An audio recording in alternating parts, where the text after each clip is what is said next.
नून प्रणाम साथियों। आज हम लोग यहाँ दिल्ली धर्मशाला में यूपीएससी की तैयारी के लिए छात्रों को आवासीय सुविधा देने के लिए परीक्षा आयोजित करवा रहे हैं। वर्ष 2023 में चौधरी कुलदीप जी और देवेंद्र जी बूढ़िया साहब से हम लोगों ने रिक्वेस्ट की कि अकोमोडेशन अगर दिलवाया जाए, तो उन्होंने स्वीकृति प्रदान की। एक फ्लोर बच्चों की तैयारी के लिए देने की सहमति जताई। फिर आदरणीय आईजी साहब कैलाश जी की अध्यक्षता में एक समिति गठित की। 2024 और 2025 के जो 2 परिणाम आए, उसमें 6 लोग अखिल भारतीय सेवाओं में चयनित हुए। दिनेश गोदारा आईपीएस में, राजेंद्र बादू आईपीएस में, हेमागुड़ा निवासी दिनेश आपूराम जी आईएएस में केरल कैडर मिला दिनेश को, आशीष खीचड़ निवासी सदलपुर और निहाल खीचड़, ये दोनों इंडियन फॉरेस्ट सर्विस में, एक आसाम कैडर में निहाल और आशीष जम्मू एंड कश्मीर कैडर में। और विजय लक्ष्मी पिछली बार आईआरएस में सेलेक्ट हुई थी। विजय लक्ष्मी ने यहाँ रह के इंटरव्यू की, 3 महीने यहाँ रह के तैयारी की थी। और इसके अलावा एक अभी इस आरएस रिजल्ट में मैं नाम याद नहीं आ पा रहा मेरे को, शायद आरटीएस में हुआ, 260 ऐसी कुछ रैंक है, वो भी यहीं का विद्यार्थी था। अब इस बार निराशा इस बात से होती है कि खूब प्रचार प्रसार किया सोशल मीडिया के माध्यम से, बट लगभग 125 एप्लीकेशंस आई। उसमें शॉर्ट लिस्ट की, क्योंकि उसमें बच्चे जो ग्रेजुएशन कर रहे थे उनके ज़्यादा थे, तो 67 बच्चों को एग्ज़ाम के लिए यहाँ कॉल किया। अब आज उनका यहाँ एग्ज़ाम करवाएंगे, पूरी प्रक्रिया से आपको अवगत करवाएंगे। जो फाइनल ईयर एग्ज़ाम चल रहे हैं, एग्ज़ाम दे दिया वो एक्सेप्टेड है। कोई ऐसा है जो अभी फाइनल ईयर में आया है या सेकेंड ईयर में है? 2-3 चीज़ें पहले क्लियर कर दूं। एक तो इस एग्ज़ाम को ऐसा नहीं कि आप मतलब उस रूप में दें फॉर जितना आपको अच्छा आता है, ठीक है। और इससे ये नहीं है कि भाई आप इसमें एग्ज़ाम में अगर परफॉर्म नहीं कर पाए तो आपका सिलेक्शन नहीं हो पाएगा। सिलेक्शन आप तब भी ले सकते हैं, ठीक है, यूपीएससी तब भी रहेगा। यहाँ जो प्रोसीजर है, अगर आपने प्रीलिम्स क्लियर किया है तो आपको इस एग्ज़ाम प्रोसेस का हिस्सा बनने की ज़रूरत नहीं है। अगर आपने प्रीलिम्स क्लियर कर लिया तो आप यहाँ रहिए, ठीक है। दूसरी बात, पहले तो ये बता दूं कि अब जब रहेंगे वो ठीक है, अगर नहीं होता है, क्योंकि लिमिटेड सीटें कुछ लोगों को लेंगे, तो डिसहार्टन मत होइए कि भाई अगर मैं नहीं हुआ तो यहाँ से शुरुआती में फ़ेल हो गया, या फेल पास जैसा प्रोसीजर नहीं है। अभी आपकी क्या स्थिति है, अभी आप कितने प्रिपेयर्ड हैं एग्ज़ाम निकालने को, उस हिसाब से जो सबसे ठीक प्रिपेयर्ड हैं, अच्छी स्थिति में है, उन कुछ लोगों को यहाँ रहने की सुविधा मिलेगी। जो नहीं है वो भी आप टच में रह सकते हैं हमसे कि भाई क्या पढ़ना चाहिए, क्या करना चाहिए। 2-3 चीज़ें जो मैं हमेशा कहता हूँ, यूपीएससी ऐसा एग्ज़ाम है कि इसको एक फ़िक्स बुक पढ़ के, कुछ सिलेबस क्लियर करके वैसे नहीं किया जा सकता कि भाई मैं रट लूँ, मैं एक किताब इसमें से क्वेश्चन आएंगे, ऐसा नहीं है। यूपीएससी एक लंबा प्रोसीजर है। तो 2-3 चीज़ें, एक, आप मेंटली स्टेबल माइंडसेट होना चाहिए। कोशिश कीजिए शांत रहने का, न ज़्यादा गुस्सा, न ज़्यादा डिप। या अगर आप जितना शांत भाव से रहेंगे उतना ज़्यादा चांसेस ज़्यादा होंगे कि आप इस एग्ज़ाम को क्लियर कर पाएंगे। क्यों? क्योंकि 1 साल का है, 1 दिन का पेपर नहीं है। प्रीलिम्स होगा, मेंस होगा, इंटरव्यू होगा, उससे पहले 1 साल की या 1.5 साल की प्रिपरेशन लगेगी, तो थोड़ा सा लेंथी प्रोसेस है। उसमें क्या इंपॉर्टेंस है? सबसे जो ज़्यादा रिवार्डिंग चीज़ है वो है रीडिंग हैबिट। अगर जो बंदा वोराशियस रीडर है, रीडिंग में क्या, सिलेबस नहीं, सिलेबस के अलावा अगर आप इंटरेस्ट से बुक्स पढ़ते हैं, तो जो सबसे ज़्यादा सिलेक्शन के चांसेस बढ़ाती है कोई चीज़, वो है कि आपने जो ग्रेजुएशन में है बच्चे, खासकर इनिशियल पहले ईयर में है, कम से कम 5-10 बुक्स पढ़िए। अच्छी बुक्स हमेशा एक बुक अपने रनिंग में रखिए, अपने पास होनी चाहिए कि जब भी मेरा टाइम नहीं रहेगा मैं सिलेबस के अलावा क्या करूं, हैबिट्स क्या होनी चाहिए, तो कोई भी subjects, polity, world economy, world history, world polity, Indian affairs, Indian geography, world geography, किसी चीज़ की या किसी की बायोग्राफी अच्छी लिख रखी है, पॉलिटिकल पर्सनैलिटी की या हिस्टोरिकल पर्सनैलिटी की, तो उसको पढ़ने की आदत डालिए। वो आपके दिमाग के, जैसे श्री राम जी मुझे सुबह बता रहे थे, कि वो आपके दिमाग के ब्लॉकेज खोलेगी। फ्री थिंकिंग, मतलब रिटर्न में लिखने में भी दूसरा एस्पेक्ट क्या हो सकता है, उस पर आप सोचोगे। ये चीज़ अगर आप इससे बाहर निकलो, अगर आप ये सोचते हो कि भाई मैं सिविल सर्वेंट बनूं या उसमें जाऊं, तो ये चीज़ होनी चाहिए। दूसरा, खुद की वो देखिए 15 दिन का या 7 दिन का, कि मैं 15 दिन एक जैसा रह सकता हूँ, मोटा मोटा एक जैसा, एक ही जैसा माइंडसेट। उसमें जितने आपके शार्प डिप है और या शार्प अप एंड डाउन है, कि 3 दिन गजबी बस और 3 दिन पढ़ने का मन ही नहीं किया, जो ज़्यादातर होता है, वो अगर नहीं है तो वो ज़्यादा अच्छी चीज़ है। और वो हैबिट्स की बात है, डेवलप कीजिए, एक जगह शांत रहना सीखिए, तो वो चीज़ आएगी। एग्ज़ाम प्रोसीजर आगे वाले मतलब बताएंगे। डीसीपी साहब, संजय जी, महेश जी और यहाँ आज इस परीक्षा में शामिल होने वाले मेरे छोटे भाइयों और बहनों, जैसा कि अशोक जी ने बहुत ही मतलब विस्तृत रूप से आपको छोटे छोटे पॉइंट के साथ आपको क्लियरिटी के साथ बताया कि ये कोई आपकी नहीं है कि अग्नि परीक्षा ले रहे हैं और हम ही आपका सिलेक्शन कर रहे हैं यूपीएससी के लिए, ऐसा नहीं है। एक अखिल भारतीय विश्नोई महासभा ने हमको एक प्लेटफॉर्म दिया है जिसमें हम एक अच्छी जगह पे, साफ़ सुथरी जगह पे और प्राइम लोकेशन पे पढ़ सकें, जहाँ से आपके कोचिंग सेंटर, बुक्स वगैरह सब नियर बाई है। तो ऐसी संस्था ने आपको अवसर दिया है कि यहाँ रह के आप पढ़ाई करें। पढ़ाई आपको खुद को करनी है। हमने तो एक ऐसी व्यवस्था को एक बनाने के लिए एक चैनल बनाया है।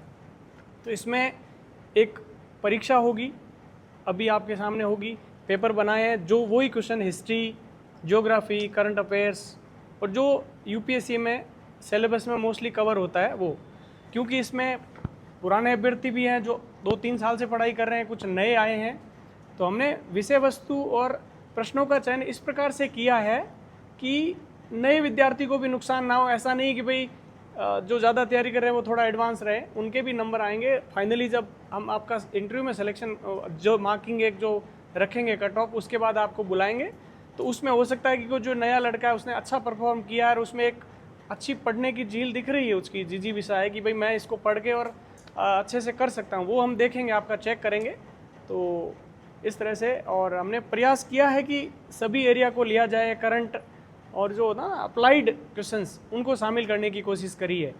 तो आप अच्छे से इस पेपर को दीजिए। किसी भी तरह की वो नहीं मन में लाना है, अपने आप को लो फील नहीं कराना है कि भाई यहाँ सिलेक्शन नहीं हुआ तो हम क्या करेंगे, ऐसा नहीं है। ये सिर्फ एक लिमिटेड प्रोसेस है, उसमें आपको हम ले रहे हैं। इसके बाद भी मैं नहीं कह रहा हूँ कि आप यहाँ नहीं, आप भी सेलेक्ट हो सकते हैं। आप अपनी सेल्फ स्टडी से जहाँ भी आप अपनी व्यवस्था करके आप रह सकते हैं, तो वहाँ से भी आप सेलेक्ट हो सकते हैं। ऐसी कोई बात नहीं है कि यहाँ नहीं रखा तो फिर मतलब हमने आपको सेलेक्ट कर दिया और मतलब अब आप फाइनली फेल हो गए, ऐसा बिल्कुल भी नहीं है। आपको लिमिटेड रूम है, अखिल भारतीय विश्नोई महासभा ने अपने को जितने रूम दिए उसमें उतने ही लोग रह सकते हैं। 100 या 50 हम नहीं रख सकते। जो लिमिटेड 15 से 20 रूम है उसमें हम जितना रखने के लिए जो एक चैनल हमने परीक्षा के माध्यम से और इंटरव्यू के माध्यम से रखा है, उसमें जो उत्तीर्ण होगा उसको हम यहाँ पे रखेंगे। सारे अगर आप यहाँ रह लिए तो इसका मतलब नहीं है कि फाइनल सिलेक्शन हो गया, तब भी आपको उतना ही डेडिकेटेड बने रहना पड़ेगा। और ये सब आप सिलेबस को कैसे कवर करते हो, क्या पढ़ते हो, क्या छोड़ रहे हो, आप समसामयिकी से कितने रिलेटेड रहते हो, अपने आप को कनेक्ट करके रखते हो, ये सब चीज़ें इसमें मैटर करती है। आपके पास धैर्य कितना है। आप ऐसा नहीं कि मैं अभी बैठ गया मुझे तो 1 साल में करना है, हो सकता है आप कर सकते हो, लेकिन बीच में बहुत सारे उतार चढ़ाव आएंगे, उसमें आपको धैर्य बनाए रखना है, सेम से काम लेना है। और पढ़ाई तो है, उसका तो कोई जवाब ही नहीं है। तो मैं ज़्यादा वक्त न लेते हुए अपना प्रोसेस स्टार्ट करता हूँ। और संजय जी, हम स्टार्ट कर सकते हैं। 50 क्वेश्चन है, 1 घंटे का सफिशिएंट टाइम मेरे हिसाब से है। 60 मिनट आपको मिलेंगे, आप कीजिए। अभी आपको लगता है कि कई बार होता है ना कि पेपर बनाया तो छोटी मोटी गलती हमसे भी हो सकती है, ऐसा नहीं कि फुल प्रूफ पेपर हो, उसके लिए अभी परेशान मत होजिए। और उस एक क्वेश्चन से आपका कुछ नहीं होगा। अगर आपका अच्छा परफॉर्मेंस है तो कम्प्लीटली उससे हो जाएगा, है ना। तो अभी बिना किसी चिंता के आप अपना पेपर लीजिए, और हाँ कुछ नहीं समझ में आया, लैंग्वेज में कुछ दिक्कत है तो वो हम यही हैं आपको बता देंगे, ठीक है। गुरु महाराज को साक्षी मान के ये पेपर बनाया गया है। किसी तरह का कोई किसी के साथ ऐसा नहीं है कि भाई हमने कुछ किसी के साथ फेवर कर दिया, नहीं, बिल्कुल भी नहीं है। मैं खुद इसी जगह बैठ के इसी से स्टार्ट किया मैंने, और मैं आज इस जगह पहुंचा हूं, तो कम से कम मेरे ऊपर गुरु महाराज का आशीर्वाद रहा है, तभी ऐसा हुआ है। तो इसी के साथ मैं ये मेरी वाणी को विराम देता हूं, और इस कार्यक्रम की परीक्षा कार्यक्रम की शुरुआत करते हैं। मैं पेपर वितरण को महेश जी के लिए कहता हूं। पिताजी का नाम, डेट ऑफ बर्थ और मोबाइल नंबर, ये सब अपना जरूर लिख लें।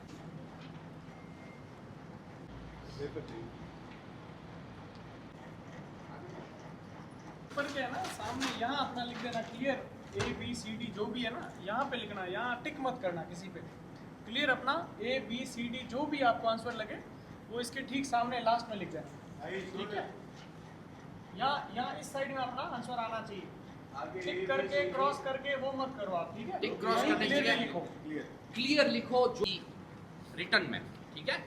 ऑप्शन पे सिर्फ टिक करने की जगह, क्योंकि मल्टीपल टिक हो जाता है, कई बार टिक करके फिर क्रॉस कर देते हैं, कंफ्यूजन से बचने के लिए A या B क्लियर लिखा है। कल परीक्षा आयोजित करवाने के बाद छात्र छात्राओं कॉपियां जांची गई। अंक देने के बाद में उन्हीं छात्रों को सामने बिठाकर उनकी कॉपियां हम लोगों ने उनको दी और उनसे स्व मूल्यांकन करवाया। इस पेपर से जुड़े हुए विषय पे, इसकी ट्रांसपेरेंसी पे, इस पे किसी को कोई डाउट है?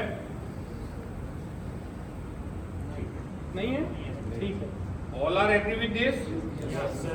कि आपको कैसी व्यवस्थाएं लगी, उसके बारे में जो रह रहे हैं वो तो ठीक है, नए को भी बताओ, ठीक है, ताकि इनको लगे कि यहाँ पे किस तरह की व्यवस्थाएं। पहले एग्जामिनेशन हुआ, इसके बाद में इंटरव्यू लिया गया, और उसके बाद में मेरिट लिस्ट निकाली गई जिसमें 22 से 24 लोग थे। मतलब लड़कों और लड़कियों के लिए अलग अलग साइड में ऊपर वाला फ्लोर दे रखा है, और लाइब्रेरी की अच्छी व्यवस्था है, हर AC का रूम है सब बच्चों के लिए, और 3 टाइम खाने की व्यवस्था है। चार्जेस मात्र 3000 रुपये। आप अपनी पढ़ाई को कैसे करते हैं, किस तरह से इसका यूटिलाइजेशन हो रहा है, क्या आपका यहाँ रहना सार्थक हो रहा है कि नहीं? हाँ सर, पढ़ाई मोस्टली लाइब्रेरी में होती है, और वैसे साथ में ग्रुप डिस्कशन वगैरह, साथ में रहने वाले दोस्तों के साथ वगैरह अच्छा डिस्कशन हो जाता है, और ग्रुप स्टडी वगैरह भी हो जाती है। मतलब पढ़ने वाले बच्चे के लिए सब बढ़िया है सर। तो इसका मतलब है कि कुछ ऐसे बच्चे भी हैं जो नहीं पढ़ रहे? मैं भी 1-2 सर। अच्छा, ठीक है। मेरा नाम मनीषा है, और मेरा पिछली बार सिलेक्शन हुआ था यहाँ पर, 1 साल हुआ है यहाँ पे रहते हुए। इस बार का प्री दिया था मैंने, और रहने की काफ़ी अच्छी सुविधा है। जो कोचिंग कर रहे हैं उनके लिए भी अच्छा है, मेट्रो कनेक्शन है अच्छा करोल बाग के लिए, और गाइडेंस भी अच्छा मिल जाता है। सर भी बीच बीच में आते रहते हैं, अपना जो भी प्रॉब्लम्स होती है वो शेयर करते हैं हम लोग। और लाइब्रेरी काफ़ी अच्छी है, और खाने की भी काफ़ी अच्छी व्यवस्था है, AC के रूम्स है, और मंदिर है पास में ही, हवन वगैरह होता है, तो सब कुछ बहुत अच्छा है। और लड़कियों के लिए तो काफ़ी अच्छी जगह है। आते समय और जाते समय 2 टाइम एंट्री होती है, और अगर घर जा रहे हो तो एप्लीकेशन लिखनी पड़ती है। कोचिंग जैसे मेट्रो है यहाँ से करोल बाग के लिए, तो मेट्रो से आने जाने का काफ़ी अच्छी व्यवस्था है यहाँ पे। मेरा नाम विकास बेनीवाला है, मैं खेजड़ली जोधपुर से हूँ। तो जब ये पहली बार शुरुआत हुई थी ना, तब मुझे लगा था कि भाई ऐसे ही रैंडमली किसी लोगों को रख लेंगे, या फिर पहले कुछ रखेंगे, प्रीलिम्स दे रखा है या ऐसा कुछ है। फिर पता चला नहीं, इसके लिए एग्ज़ाम होता है, फिर इंटरव्यू होगा, उसके रिगार्डिंग मतलब पूरा प्रोसेस होगा, फिर एंट्री मिलेगी। तो पहले मुझे लग रहा है भाई किसी का प्रीलिम्स हो रखा उनको लेंगे, या इंटरव्यू हो रखा उनको लेंगे, रैंडम किसी को नहीं लेंगे, ऐसा मुझे लग रहा था पहले। आज आप आए, आज ने यहाँ का ये वातावरण देखा, आपको कैसा लगा? नहीं, पॉजिटिव वातावरण है, पढ़ने जैसा है, शांति है, पीस है। वहाँ जैसे मुकुटनगर में रहो या करोल बाग में रहो, पूरे दिन ऐसे भीड़ भाड़ के दूर थोड़ी शांति है, पढ़ सकते हैं अच्छे से। वहाँ मतलब जहाँ ज़्यादा भीड़ है वहाँ ज़्यादा ही परेशानी होती होगी, तो उससे थोड़ा अच्छा है। ये प्रोसेस आपको कैसा लगा? प्रोसेस बहुत ट्रांसपेरेंट है, पारदर्शी है, अच्छा है, क्वेश्चन भी अच्छे थे। कोई अपेक्षा आपकी? अपेक्षा एक पेपर थोड़ा मॉडरेट और हो तो बढ़िया रहेगा, क्योंकि ये तो मुझे लगता है जिन्होंने NCERT क्या मतलब 12th पढ़ गया है वो भी अच्छे से कर सकता है। उन्हीं के लिए है ये बेसिक, हमको UPSC में आपको नहीं ले नहीं नहीं, मतलब Basic थोड़ा और जिसकी अच्छा हो तो general बढ़िया होगा। awareness है, उसको लेके हमने पेपर लिया है। नहीं, ताकि वैसे बहुत मैंने अच्छा कहा है। ना, जो ऑलरेडी तैयारी कर रहे हैं, हाँ, दोनों पहले है, नए आए हैं, उन लेवल पे हाँ, लाने के लिए नहीं वो है, ऐसा बनाया है, अच्छा है ताकि वैसे। उनको भी देखा जाए, नहीं तो टफ क्वेश्चन हाँ देंगे हाँ, ना, वो भी सही है। तो उससे नहीं, Overall आगे भी अच्छा है। आपको जज किया जाएगा, और यही ट्रांसपेरेंट मैनर है, आगे भी फॉलो किया जाएगा। अच्छा चलो, है। Thank you. Thank you. फिर उन सभी को सेटिस्फाई किया कि भाई हमसे भी गलती हो सकती है कोई चेकिंग में, आप अपनी कॉपी जांच, एक दो छात्रों के कोई एक नंबर ऑल्टर करना, वो हुआ। फिर एक निश्चित मापदंड, निश्चित मार्क्स के ऊपर के तकरीबन आधे छात्र छात्राओं को आज साक्षात्कार के लिए बुलाया गया। साक्षात्कार लेने के लिए आदरणीय ओमवीर सिंह जी, डीजी साहब, भाई कृष्ण कुमार एसपी संबल, अशोक जी बादू डीसीपी दिल्ली पुलिस, हाँ मैं यहाँ विशेष उल्लेख करना चाहूँगा श्री राम जी जांगू जो एडिशनल कमिश्नर कस्टम्स अहमदाबाद हैं, उन्होंने 7-8 दिन लगा के और क्वेश्चन पेपर खुद उन्होंने ही सेट किया, क्योंकि वो अभी भी, ये तीनों जिनका नाम लिया मैंने, ये सभी लोग अभी भी अध्ययन से जुड़े हुए हैं। जैसे नीट में हवाई जहाज से जाएगा पेपर, वैसे श्री राम जी भी हवाई जहाज से पेपर लेकर आए। अपने बारे में बताओ पहले तो 1 minute. So my name is Akshata and I have completed my post-graduation in Jamia Millia Islamia, and after that I have came here. I am from Bijnor, UP, and in the last year I have till December I prepared for mains, and from January I have shifted towards prelims. So the very first thing which I have started with all the static subject I have covered that, and then I have tried to cover the current affairs specifically for science and environment. And along with that, I have also attempted many mocks for the prelims exam. Did you appear for the exam this time? Yes, sir, I have appeared. How much did you score? Sir, as per the answer key, I am clearing CSET, but in GS I am scoring 75 marks. 75 marks. Yes, Pretty close. Maybe, ऐसा नहीं है? maybe you Sir, can. actually I have also appeared last time, and last year also my score was this close. So नहीं, I last don't year know, paper like, was different. This year paper is different. So, मुझे लगता है हो जाएगा। fairly good chances I हैं। think you have good हाँ। chances. हाँ, चलो good बच्चा। कौन से ऑप्शनल के साथ तैयारी कर रहे हो आप? Sir, history optional. History optional. Shriram ji.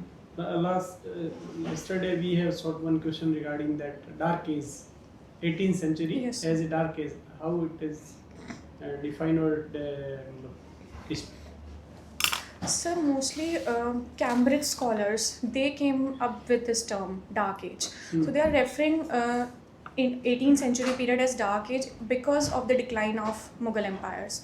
But if we look at Indian scholars, revisionist scholars, they have a different point of view. They are looking at provincial dynasties which are growing on that time. For example, Hyderabad, Bengal. Bengal was the richest province on that time. So they are looking from a very different perspective. They are saying that decline of centralized empire doesn't mean that it was a dark age, because our trade was on rising, economy was growing, and provincial empires was growing. So this is the debate. what are the other factors? So even Trade. for the dark age. Uh, So for the dark age or the argument against the dark age? I'm not able to- both in favor and Against. So for the dark age, so it is only one argument they are giving, that the Mughal empire was declined, which was there for 400 years. And there was no centralized empire, people were fighting among themselves. These are the argument for dark age. They are also saying that coins were declining, that's why it is a dark age. But Indian scholars are saying that on that time coins were not the only means for exchange. There were other means also, like cowries were there, so people were using that. So that is the whole debate. Anything for protagonist arguments? Yes, sir. Even our trade was rising. We can take the example of Bengal. Bengal was one of the richest province on that time, and it was like our export was mainly from the Bengal province, saltpeter or be it cotton. So we are doing good on that time. semiconductor supply chain have a key factor nowadays in geopolitics. Can you explain this? Yes, sir.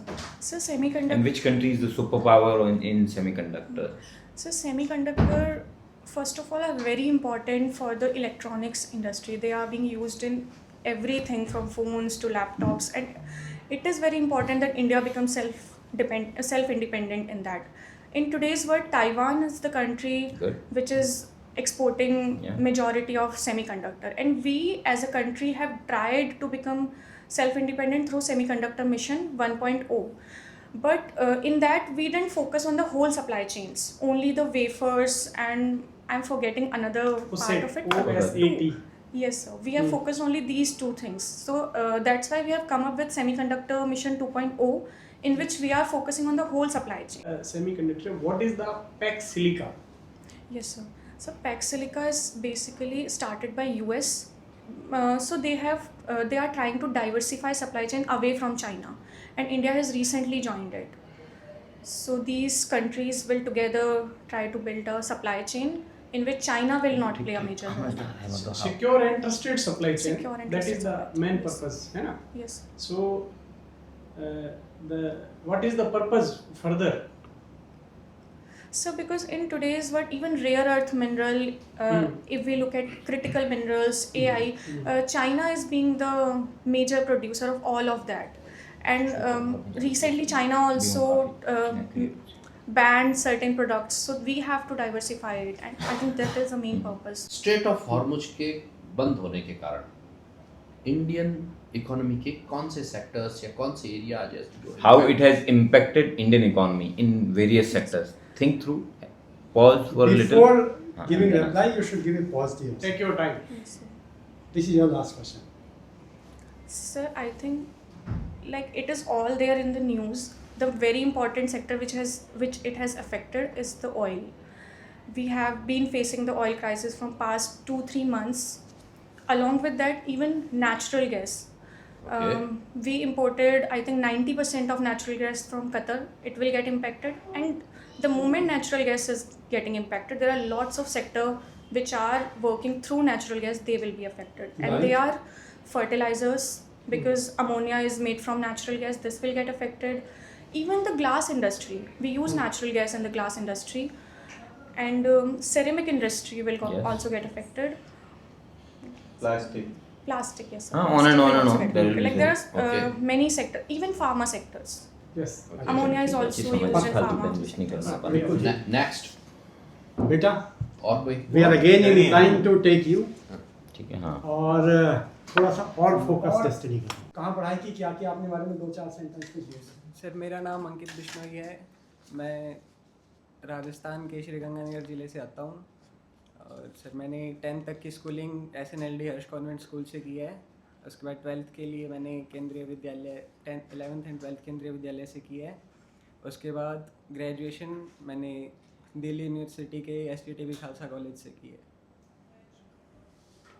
Graduation में क्या subject किया है? Sir political science honours. Honours में. बढ़िया. और post graduation नहीं? Sir post graduation अभी मेरी चल रही है, फाइनल ईयर ओपन इग्नू से। और तैयारी कब से कर रहे हो? Sir since final year of UG। Advocate general और अटॉर्नी जनरल में क्या डिफरेंस है? सर अटॉर्नी जनरल जो स्टेट को रिप्रेजेंट करते हैं इन वो अपनी पावर कहाँ से लेते हैं? सर अटॉर्नी जनरल को कॉन्स्टिट्यूशन से पावर मिलती है।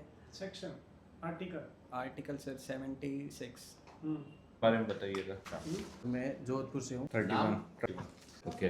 तो ये पिछले साल से इंडिया हाउस यूनिवर्सिटी ऑफ दिन अपना परिचय दो. परीक्षाएं आयोजित हो गई. अब 14 अंतिम रूप से 9 छात्र और 5 छात्राओं का चयन किया है. पूर्व में जो छात्र यहाँ रह रहे थे उनकी प्रोग्रेस संतोषप्रद नहीं लगी, जिनकी हमारा एक क्राइटेरिया 2 साल रह गए और आप कुछ इम्प्रूव नहीं कर पा रहे हो, रिज़ल्ट नहीं आ रहा, तो उनको हमने रिमूव किया है. अब कोई छात्र इस परीक्षा में भाग नहीं ले पाया, घर से तैयारी की है और वो प्री क्लियर कर लेता है, तो उसके लिए हम स्वागत करेंगे. आपको कोई एग्ज़ाम देने की ज़रूरत नहीं, आपके लिए वाइल्ड कार्ड एंट्री, आप पधारो. जमसार मीडिया के माध्यम से एक अपील करना चाहूँगा कि हमने विभिन्न सोशल मीडिया माध्यम से इस परीक्षा की सूचना प्रसारित करवाई थी, लेकिन उम्मीद के मुताबिक हमारे समाज में टैलेंट कूट कूट कर भरा हुआ है, बट उम्मीद के मुताबिक मटेरियल हम तक पहुंच नहीं पाया और कम छात्रों की एप्लीकेशन आई. तो मैं दूर दराज बैठे गुरुजनों से, अभिभावकों से, मित्रों से ये अपील करना चाहता हूँ कि ये परीक्षा हम हर साल आयोजित करवाते हैं.